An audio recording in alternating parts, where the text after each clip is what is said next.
Ellen is such a worthless dumbass. Next month we're getting rid of her, mark my words. She has no clue it's coming. The voice in the video was unmistakable. Daniel Carter, my boss of 20 years. I stared at my phone screen, my fingers cold against the edges.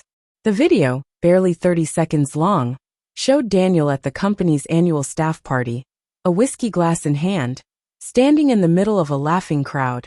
My coworkers, people I had worked alongside for decades. Some of them chuckled, some shifted uncomfortably, but no one defended me. The video had been sent to me late last night by Liam, a junior analyst I had mentored since his first day. The message attached was short. I thought you should see this before Monday. A sharp, acidic feeling burned in my throat.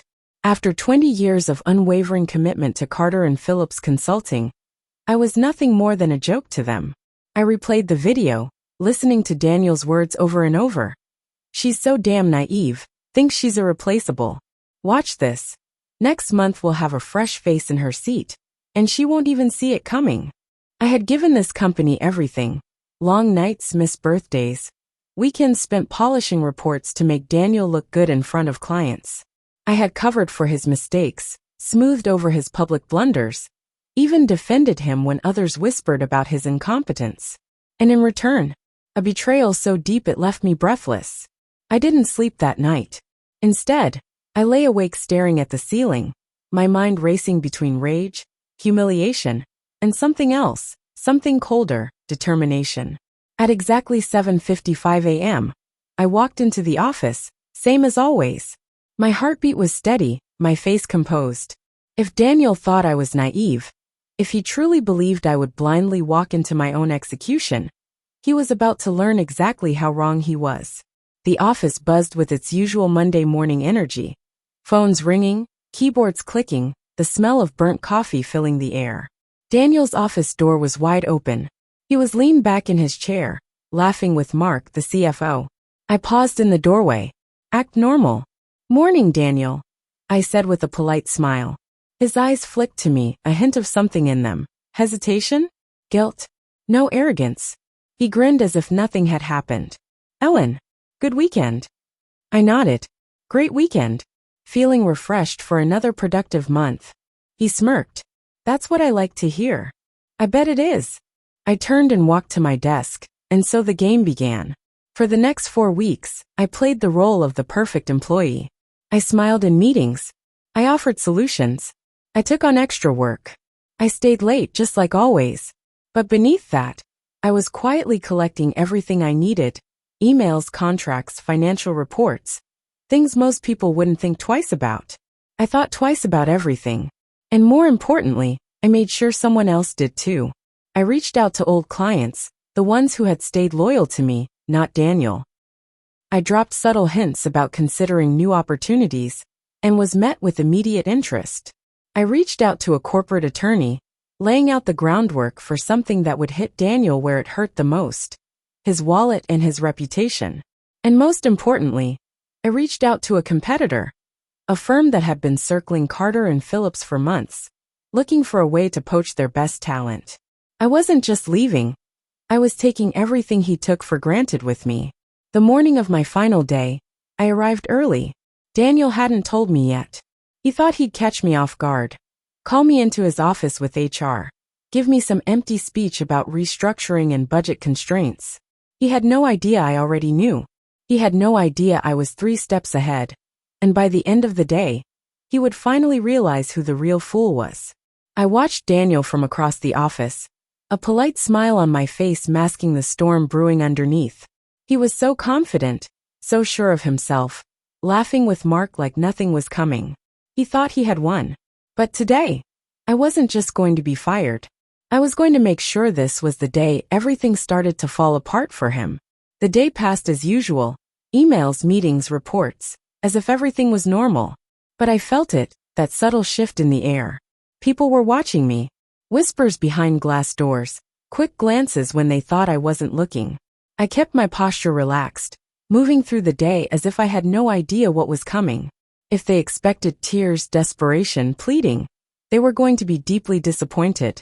At precisely 3 p.m., I saw Denise from HR walk into Daniel's office, her face carefully neutral. She didn't make eye contact with me. A few minutes later, my phone lit up. Daniel Carter. Please come to my office at 3:30. There it was.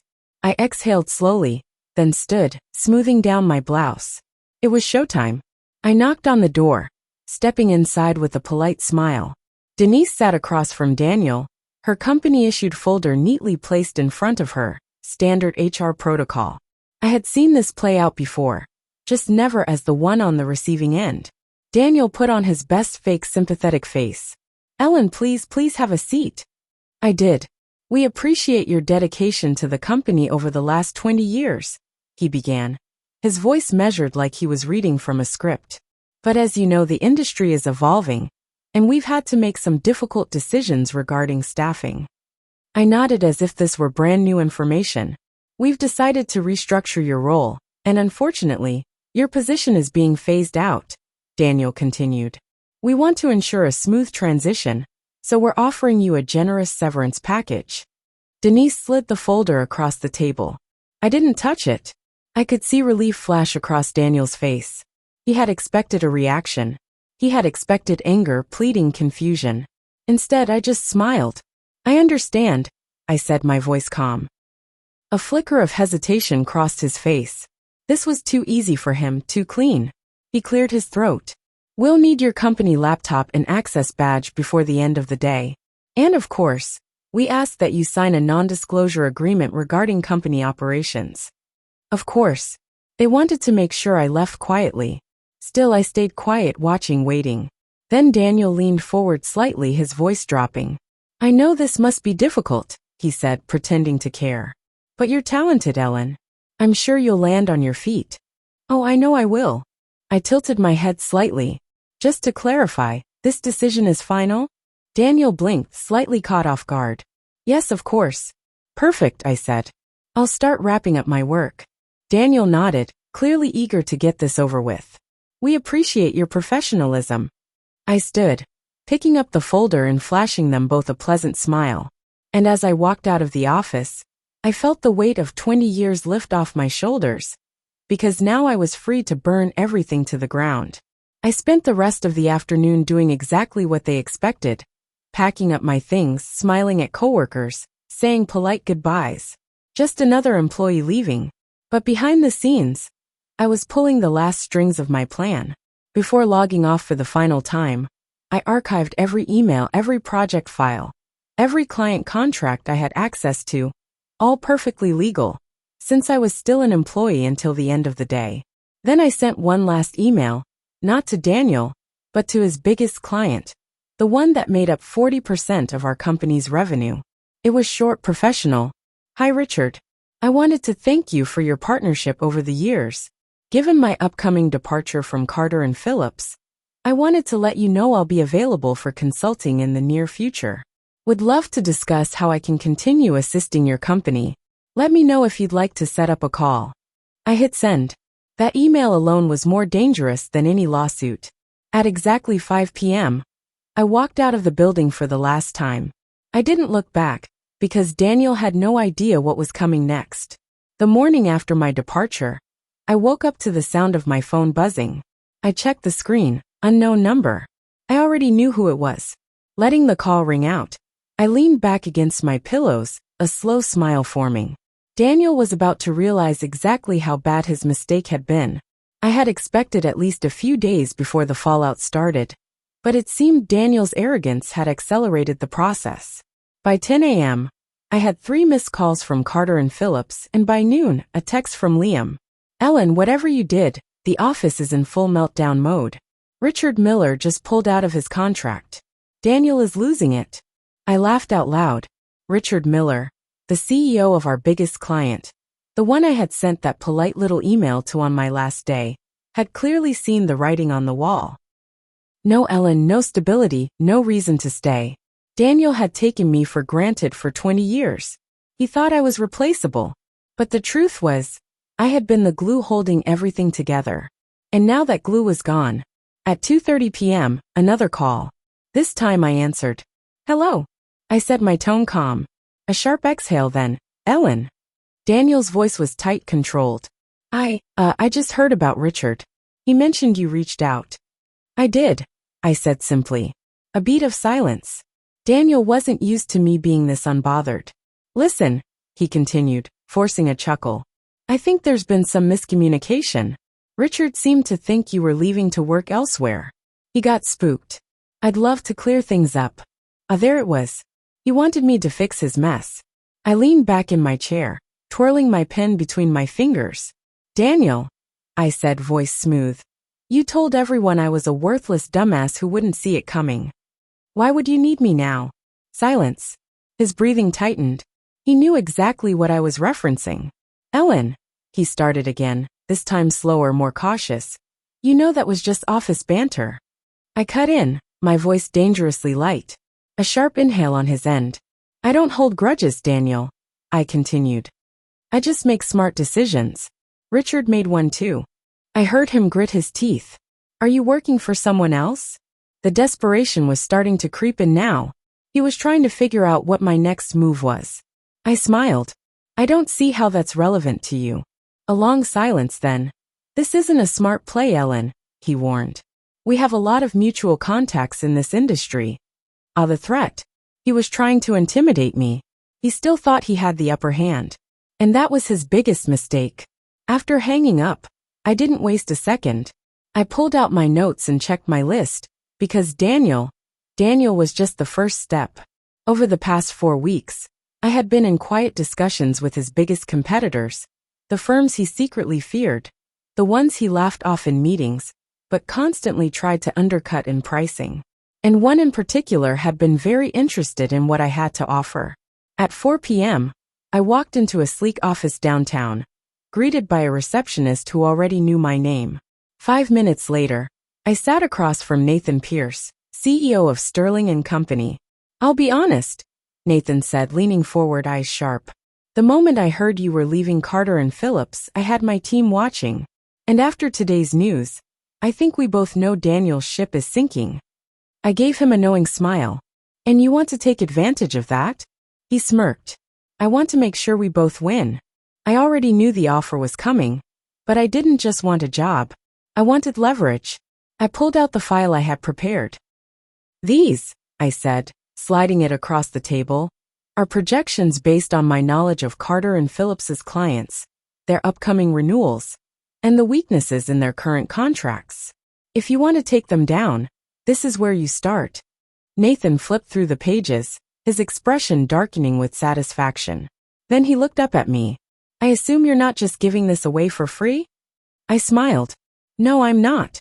His grin widened. Let's talk terms. By the time I left the office, the deal was sealed. I wasn't just joining Sterling & Company. I was bringing Carter & Phillips clients with me. By next week, Daniel wouldn't just be losing contracts, he'd be bleeding out. And the best part? He still had no idea. Daniel was about to realize what true panic felt like. By Monday morning, the first wave hit. The moment Carter & Phillips opened their doors, their inboxes were flooded with termination notices.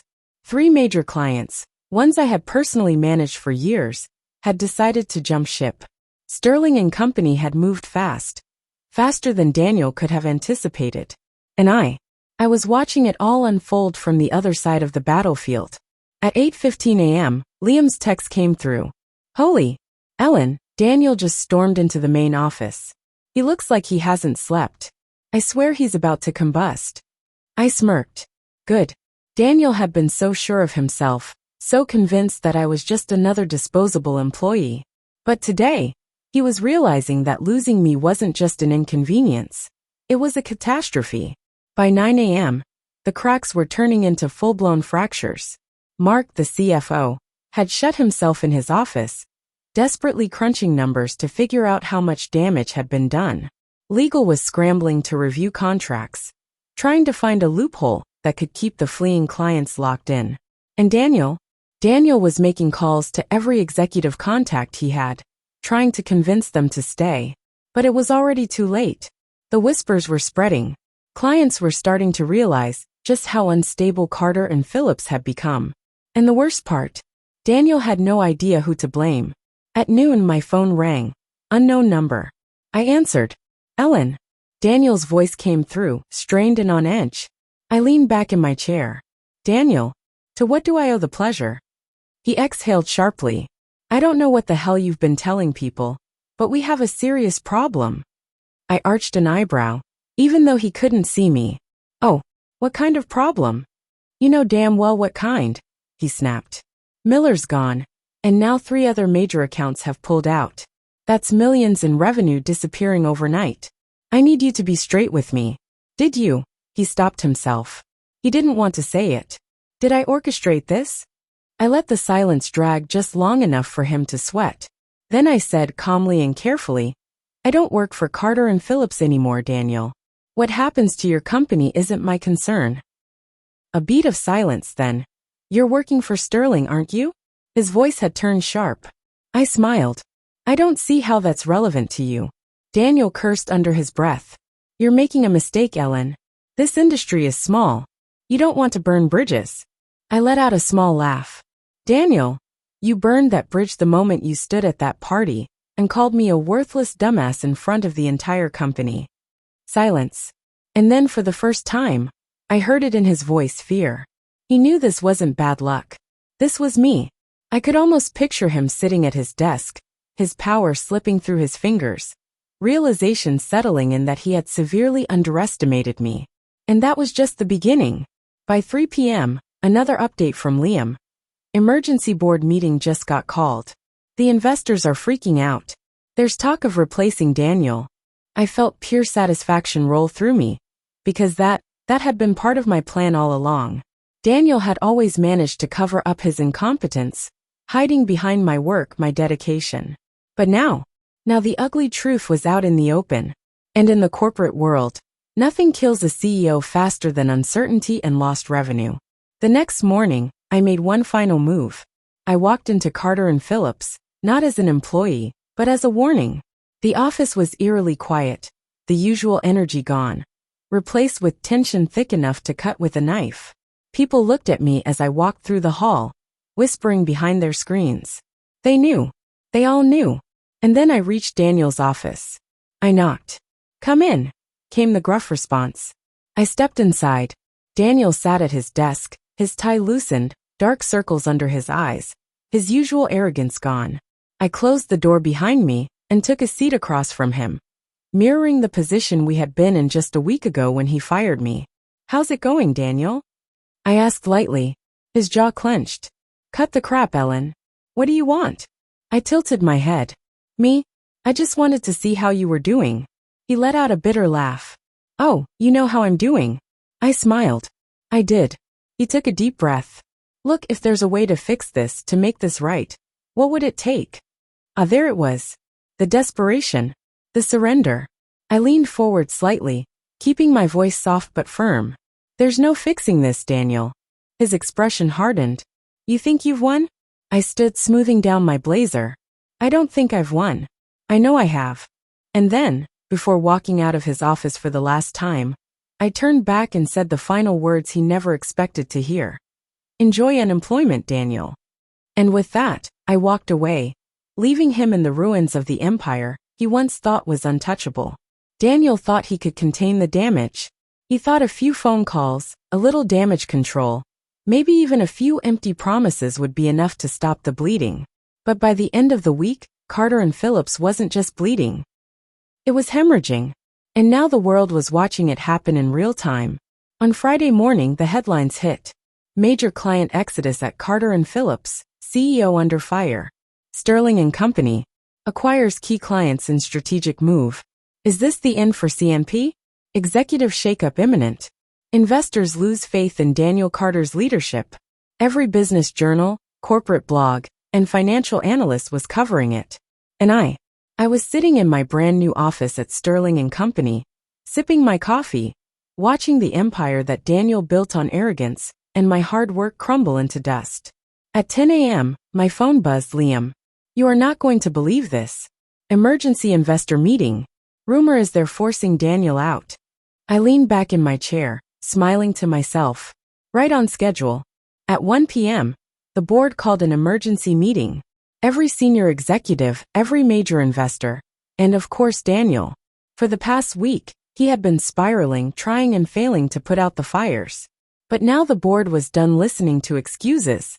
"Gentlemen," Daniel started, forcing his usual smirk. "I know things look unstable right now, but I have a plan."